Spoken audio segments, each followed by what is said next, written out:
Hello everyone, this is Riku Keyblade Master, and today I would like to bring you a movie review for Frozen 2.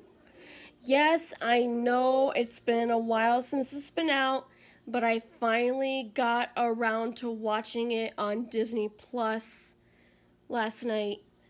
Um, because I've been so busy, even during the quarantine, I've been trying to keep, everything under control and just try to get things straight. But, anyways, let's jump into the review. But before I do, there are some spoilers. You have been warned.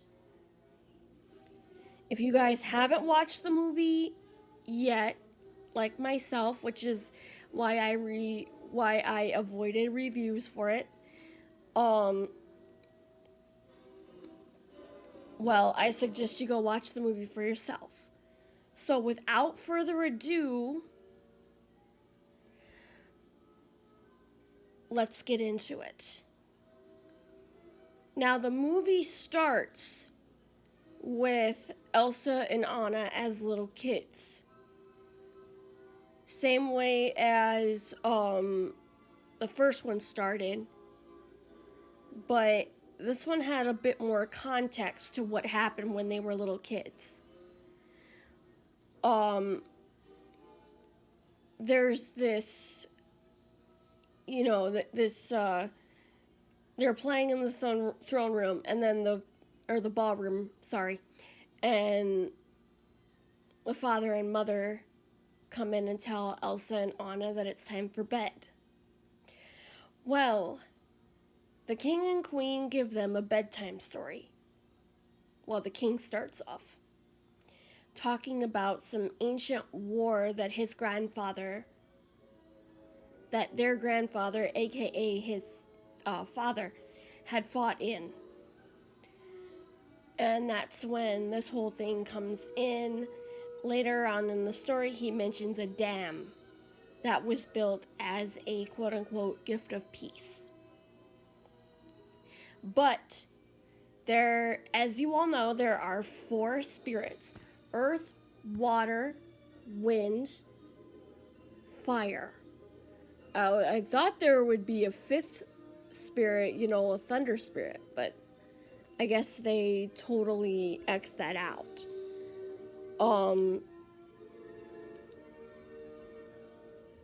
Well, then the mother sings the girls a lullaby.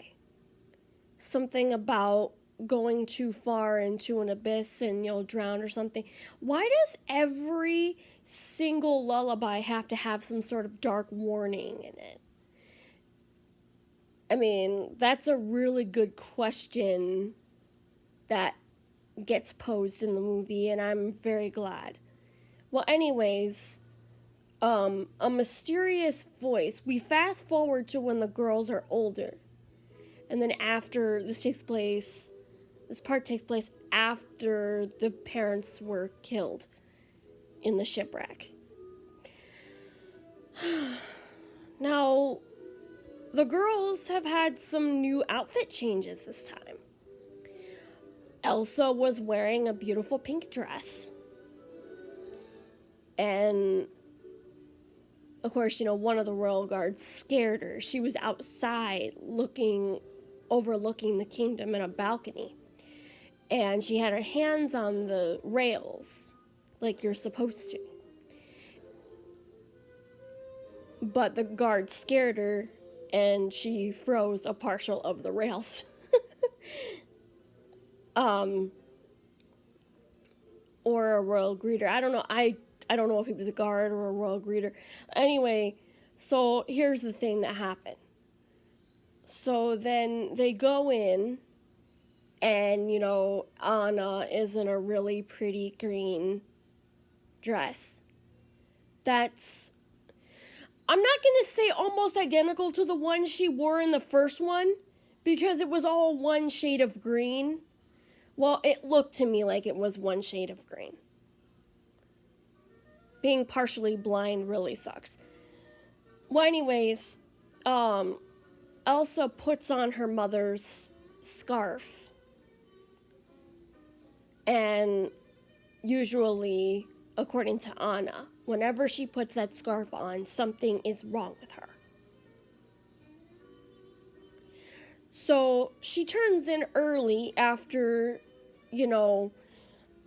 seeing Olaf's many transformations when they're playing a game of charades. She goes, Olaf should not be allowed to transform, and she's all sad. Then we cut to the part with the scarf. And forgive me if I'm going all over the place. I'm just trying to give this review a little bit of context.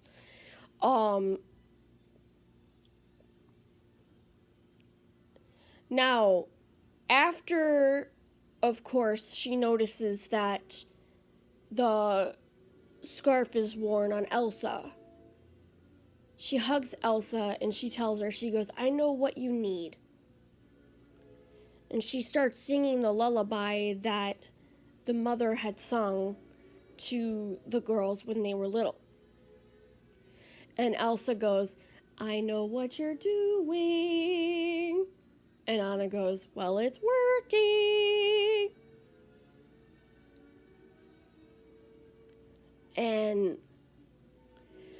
oh my God, I forget the words of the lullaby, but if I find it, I will most likely probably do a vocal cover for it. I hope I can find it, because it's really pretty. But anyway, after Elsa and Anna go to sleep, a voice wakes Elsa up. She keeps hearing this mysterious voice. Doesn't tell Anna until things go from bad to worse. In other words, the water disappears, the fire disappears.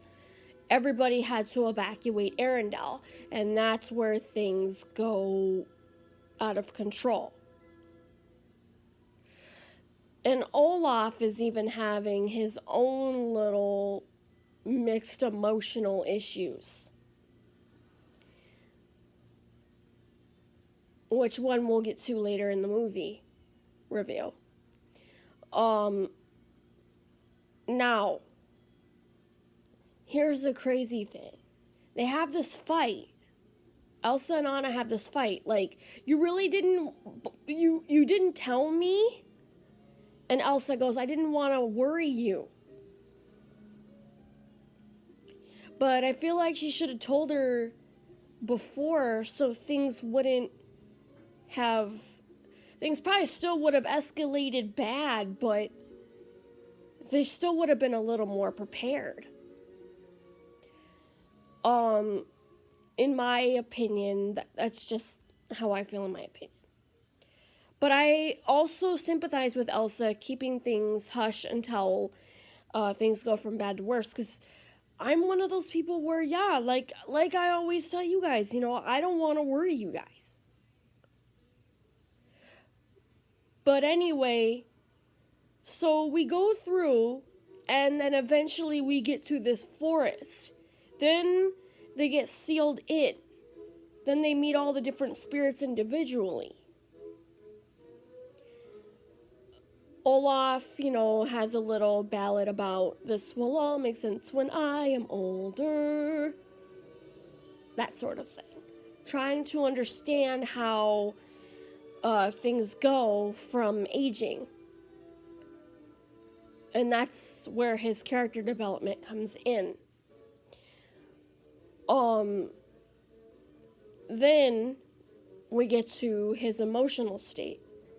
When Elsa decides to push Anna and Elsa away by building an ice boat and pushing them down the river, the AKA River of Answers. But it is true, you go too far and you will drown. But back to Olaf. Olaf is like, I'm sensing some sort of anger. And Anna goes, yeah, from me probably. I am angered that she pushed us away again. And Olaf is like, well, yeah, but from me. For once, I am in an angered state. For once, I'm the one who is housing anger. And Anna goes, yeah, well, you have every right to be. She shouldn't have pushed us away. She should have told us. And then hijinks ensue with the water. Elsa drowns, but is saved by a water creature, which is revealed to be a horse made out of water. She follows the mysterious voice after more hijinks ensue. And it turns out to be the voice of their mother. The voice of their mother. And they encounter a bunch of army people and realizing what took place, like a huge war.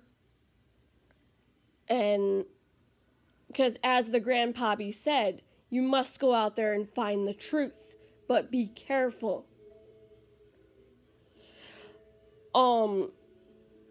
But anyway, they find the truth. They meet the soldiers who participated in the war.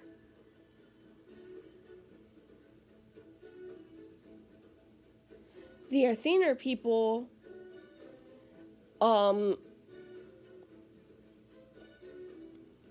were at war against this other group. And Athener turns out to be their mom, or whatever her name was. I forget what it was, but she was one of their people. And she had that name. And how the king and queen got together was that the mom had saved the soldier who became the king of Arendelle, who became her husband. In other words, she saved the enemy. She had compassion for the enemy. But the rest of the soldiers did not feel the same. Once they saw Elsa, they asked her if she was really Queen of Arendelle. And they started asking her a whole bunch of questions. But Elsa, something gives Elsa the wrong impression about, it's a good thing to be the Queen of Arendelle, because of the way that they're fighting over finding out that she has magic. One of the girls say, why would the kingdom reward a person with magic the throne of royalty? Why? Why would a person of nature not be rewarded the throne of Arendelle? So Elsa does the same thing I would do. Goes off and starts to question herself. Starts to feel like they're making her out to be the enemy. So let's just say as I was watching, I saw a bit of myself. Anna always tries to follow her, even goes so far as to walking into fire before she's pushed away by Elsa. That's the first time that she follows Elsa, by walking into fire. Well, not the first time. Let's just say the second time. And I like how they made the fire pink instead of like the yellowish orange traditional color. I really like that. It's a nice change of pace. I really like that. But anyways, yeah.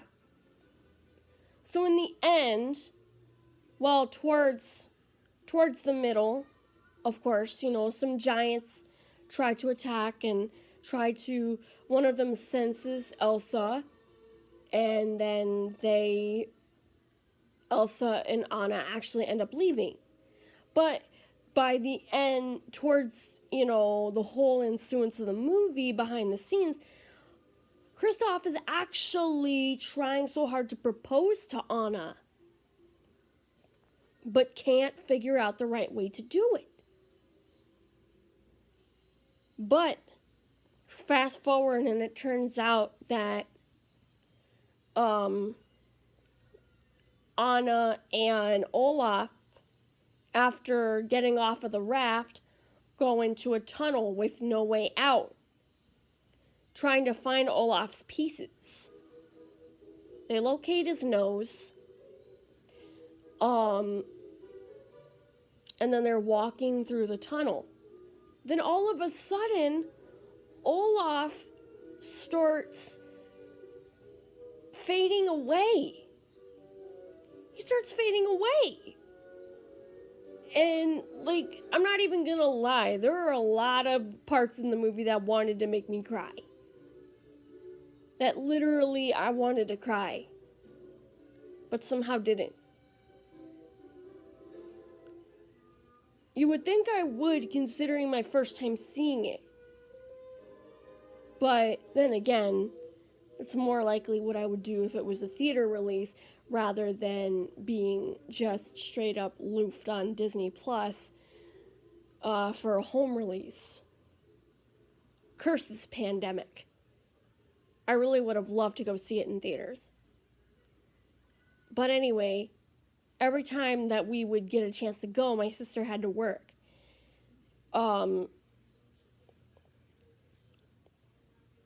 But anyway, after Olaf fades away, Anna loses it.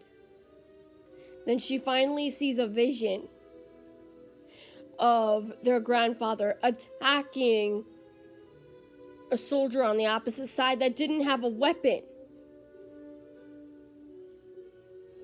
Then she finally realizes, you know what? We have to destroy this dam. So she leads the stone soldiers, the giants, to the dam, and it gets destroyed.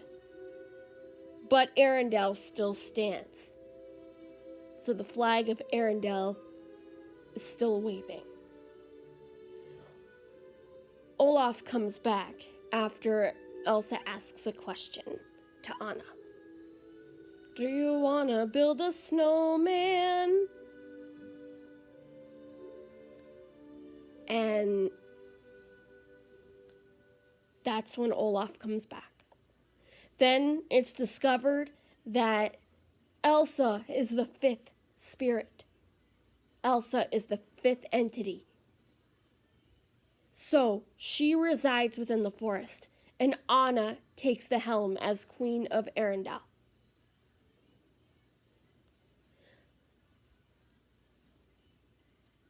When Kristoff finally gets the nerve to propose, Anna says yes, and will become the King of Arendelle. And we finally get a happily ever after all, for the second time. Let's just hope there are no more disasters. And that has been my review of Frozen 2. And if I had to give it a review, I would say a 5-star, a 10 out of 10. Thank you guys so much for watching. Stay awesome as usual. I love you guys. See you in the next video.